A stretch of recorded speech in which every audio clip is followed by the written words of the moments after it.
Welcome sa Storytime with Miss GK. Ako si Totoy. 19 na taong gulang. Bagong salta sa Maynila. Dati akong construction helper. Pero dahil sa hirap ng trabaho, pinalad akong maisingit ng kakilala. Bilang isang boy at hardinero sa isang malaking bahay ng mayamang mag-asawa. Noong una, nakala ko swerteng-swerte na ako. Malaki ang bahay, maayos ang pagkain, at hindi mabigat ang trabaho kumpara sa dati kong ginagawa. Pero may isang bagay akong agad na napansin. Si Ma'am Carmela. Nasa 40 na siya, pero halatang alaga sa sarili. Maputi, mahaba ang buhok, laging mabango. Pero sa kabila ng ganda niya, ramdam mo agad ang lungkot sa mga mata niya. Sa bawat pag-upo niya sa veranda, habang nakatingin sa malayo, para bang may kulang. May hinahanap na hindi maibigay ng kahit gaano karaming pera. Naririnig ko sa mga kasambahay, bihirang umuwi ang asawa niyang si Don Pedro.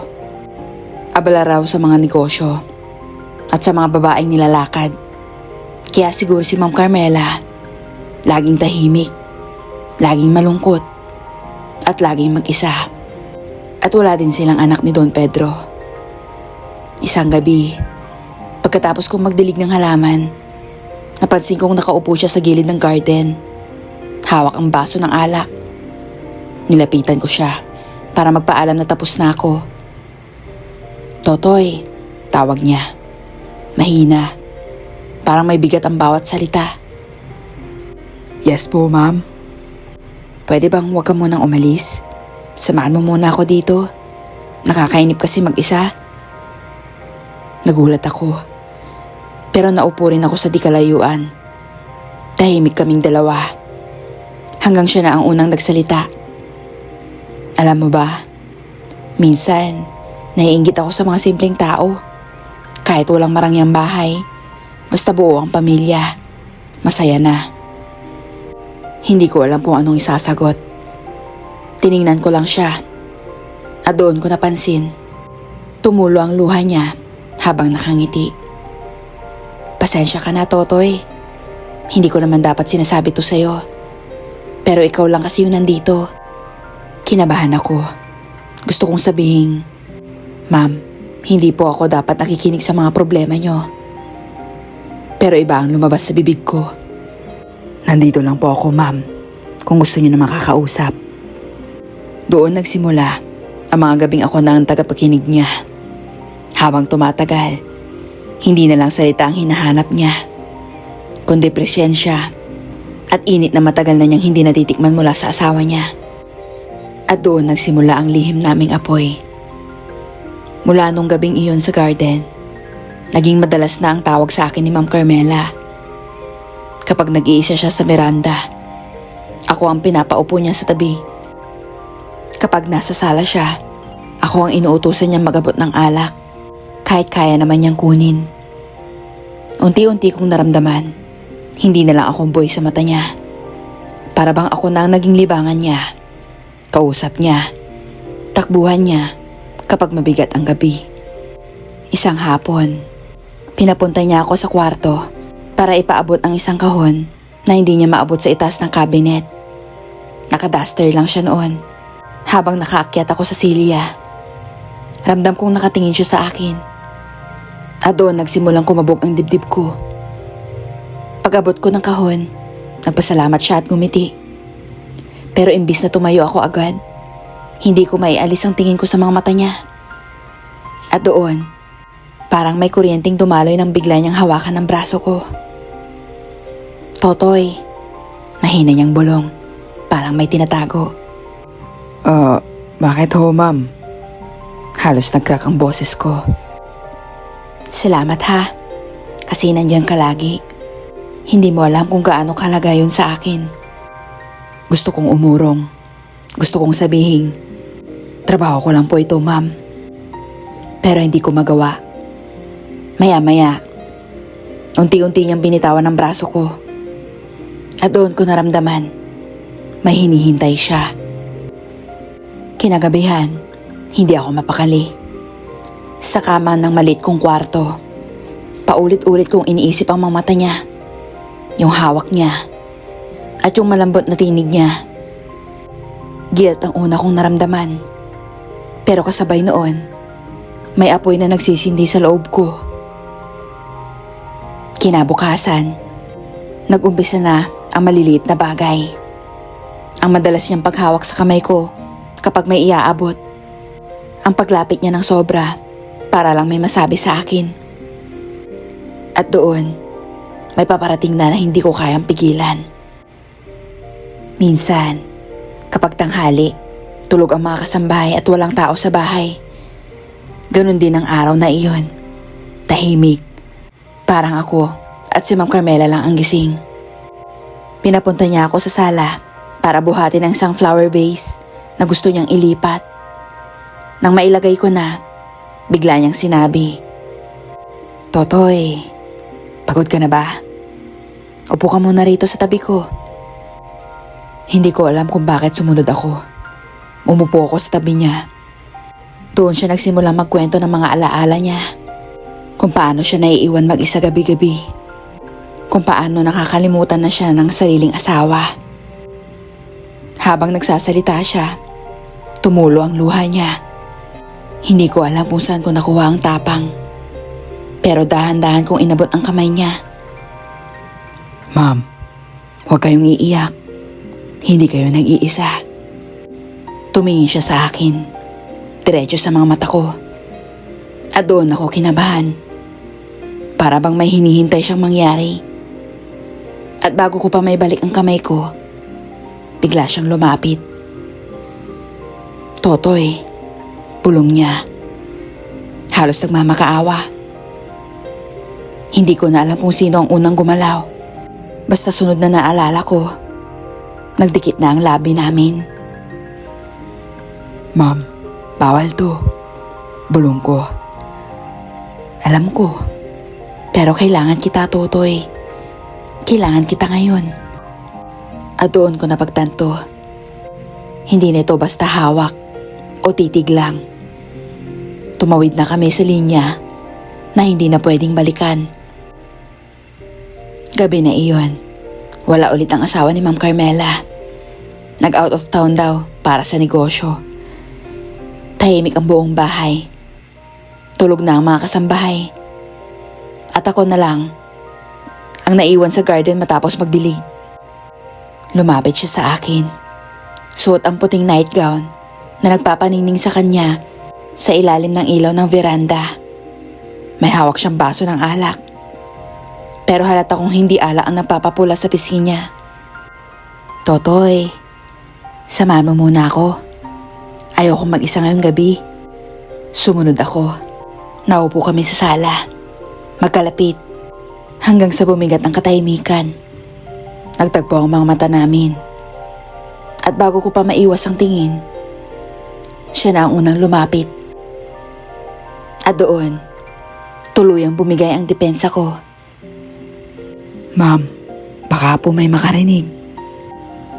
"Huwag ka mag-alala. Tayo lang ngayon. Tulog na makakatulong. Kaya, huwag mo kong iiwan ngayon, Totoy. Kahit ngayong gabi lang. Please." Hawak niya ang mga kamay ko at mariing pinisil. Parang nawala lahat ng takot ko. Kahit puno ng takot, nanaig ang damdamin namin. Dahan-dahan naming tinahak ang linya na hindi na namin kayang balikan. "Totoy, huwag mo kong iiwan ha. Ikaw lang may pakiramdam sa akin. Ikaw lang." Hindi ako nakasagot. Pinikit ko na lang ang mga mata ko. Habang sa dibdib ko, naramdaman kong hindi na ito simpleng tukso. Simula ng gabing iyon, hindi na kami bumalik sa dati. Minsan, habang naglilinis ako sa loob ng bahay, bigla niya akong hihilayin papasok sa kwarto. Minsan naman, sa kusina. Sa mga oras na alam naming walang tao. Lalo lang tumindi ang apoy na nagsisilbing pantakip sa lungkot niya. "Totoy, Hindi ko na kaya kapag wala ka. Para akong mababaliw. Ma'am, baka may makikita. Shh! Ikaw lang nakakapagparamdam nito sa akin. Mas naging mapusok pa siya kaysa sa dati. Wala nang pag-aalinlangan. Wala nang takot. Parang sinasadya niyang sulitin ang bawat segundo. At ako, kahit anong guilt ang pumasok sa isip ko, wala na akong nagawa, kundi sumunod at malunod sa apoy na sinindihan niya. Sa bawat gabi at hapon na inuulit namin ang bawal, mas lalo akong natatakot. Pero mas lalo ko rin hinahanap-hanap. At doon ko naramdaman, hindi na ito basta panandali ang aliw para kay Ma'am Carmela. Unti-unti, parang ginagawa na niya akong sariling pag-aari. Gabi na naman, tulog na ang lahat. At gaya ng nakasanayan, pinatawag ako ni Ma'am Carmela sa kwarto niya. At alam ko na agad kung ano ang mangyayari. At hindi na kami nag-aksaya ng oras. Halos hindi na namin naisip ang paligid. Hanggang bigla naming narinig ang malakas na tunog ng gate. May dumating. Nanlamig ako. Halos matigilan si Ma'am. Pero mabilis siyang nagsalita. Totoy, bilisan mo. Magtago ka sa ilalim. Wala na akong nagawa. Dali-dali akong gumapang pababa. At halos hindi pa ako nakasiksik na maayos, bumukas na ang pintuan. Carmela! Sigaw ng baritonong boses. Ang asawa niya. Nanlaki ang mata ko sa ilalim ng kama. Nakita kong tumayo si Ma'am. Mabilis na inayos ang sarili. At ngumiti na parang walang nangyari. Han, ang aga mo ata. Pilit na casual niyang boses. Bigla akong napaaga. Gusto kitang sorpresahin eh. Nakita kong lumapit si Don Pedro. Niyakap si Ma'am mula sa likod. Napakagatlabi ako. Halos hindi huminga. Ramdam ko ang kaba. Dahil isang maling ingay ko lang, tapos ang lahat. Bakit mainit ang pisngi mo? At amoy alak ka? Tanong ng asawa. May halong duda. Nainip kasi ako, Han. Nakailang baso ako habang hinihintay ka. Mabilis sa sagot ni Ma'am.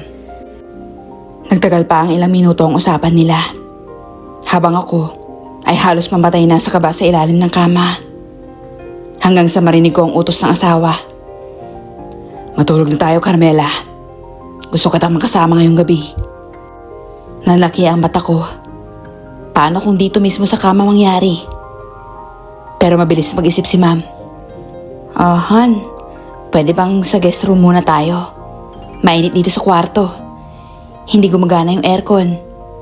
Pinapalinis ko pa rin tong kama kanina. Baka may alikabok pa. Tahimik na sumang-ayon si Don Pedro. Lumabas sila ng kwarto. At saka lang ako nakahinga. Simula nang muntikan kaming mahuli ng asawa niya, akala ko matatakot si Ma'am Carmela. Akala ko lalayo siya o mag-iingat ng todo. Pero kabaliktaran ang nangyari. Halos araw-araw na niya akong tinatawag. Kapag wala ang asawa, wala siyang pakialam kahit anong oras. Isang tanghali, naglilinis ako ng sala nang bigla siyang bumaba mula sa hagdan. Nagulat ako at agad umiwas ng tingin. Pero lumapit siya sa akin. Totoy, bulong niya. Ma'am, baka makita tayo ng mga kasama. Wala sila, Totoy. Nag-grocery silang lahat. Tayong dalawa lang. Ako kahit kinakabahan, hindi ko magawang tumanggi. Totoy, wala na akong pakialam kahit mahuli tayo. Basta ikaw ang kasama ko. At doon ako lalong natakot. Kasi habang siya ay lalong nawawala sa takot, ako naman ay lalong nalulunod sa guilt. Pero kahit anong pilit kong kumbisin ang sarili ko na lumayo, sa bawat tawag niya, lagi akong bumabalik.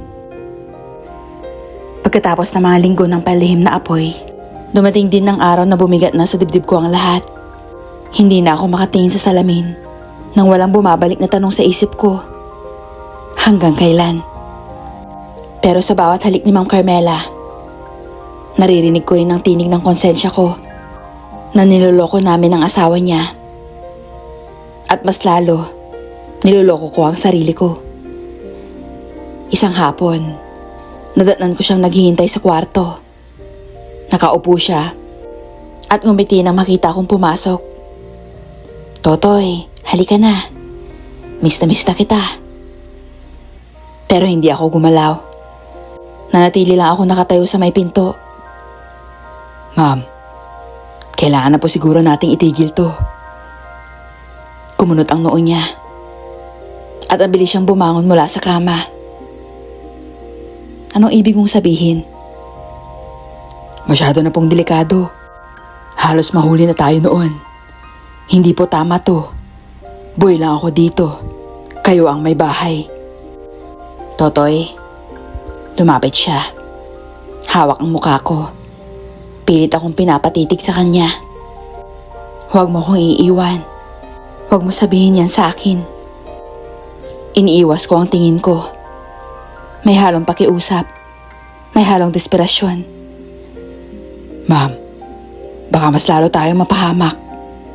Mas lalo kayong masaktan. At baka po makulong pa ako." Tahimik siya saglit. Kita ko ang pamumuo ng luha sa mga mata niya. Akala ko tatanggapin niya. Akala ko iiyak lang siya at hahayaan akong lumayo. "Totoy, hindi mo ko pwedeng basta iwan. Hindi mo alam kung anong kaya kong gawin kapag iniwan mo ko." Doon ko lang naramdaman. Hindi lang pala apoy ang kinasasadlakan ko, kundi isang bitag.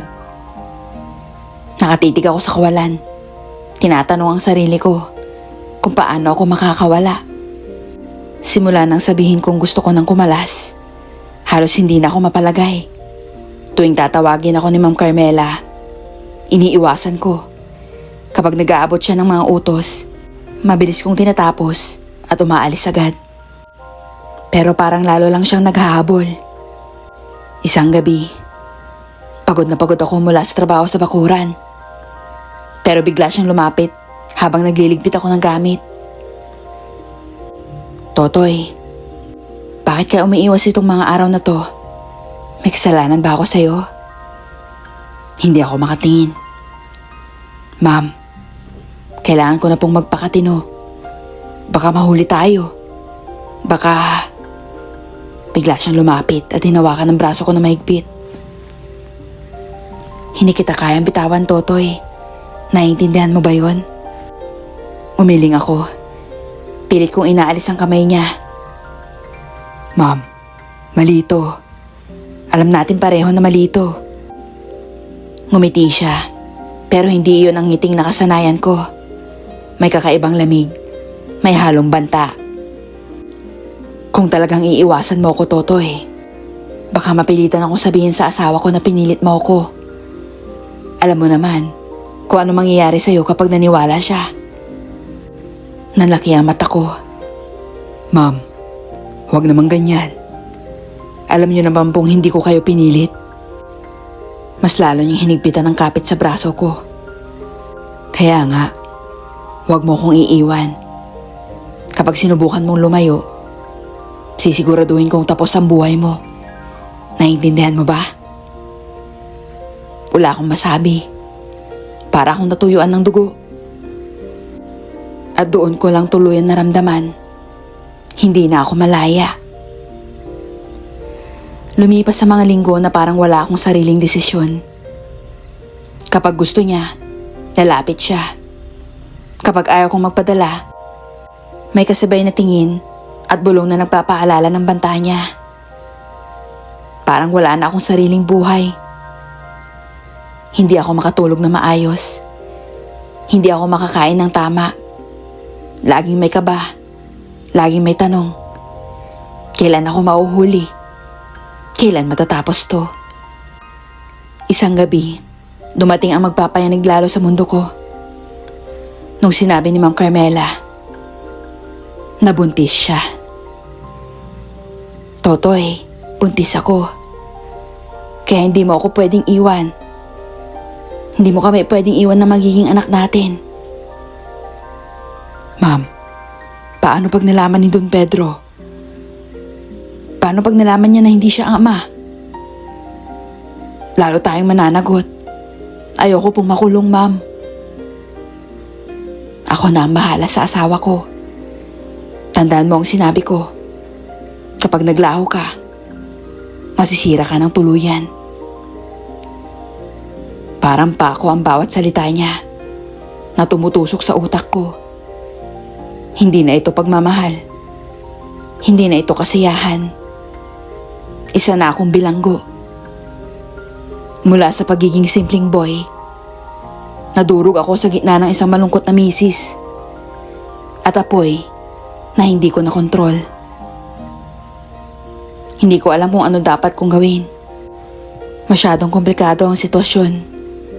Paano ako makakaalis dito kung may batang walang muwang ang madadamay? Gusto ko pananagutan si Ma'am Carmela. Pero paano pag nalaman ni Don Pedro na hindi pala siya ang ama ng dinadala ni Ma'am? Maraming pwedeng mangyari sa akin.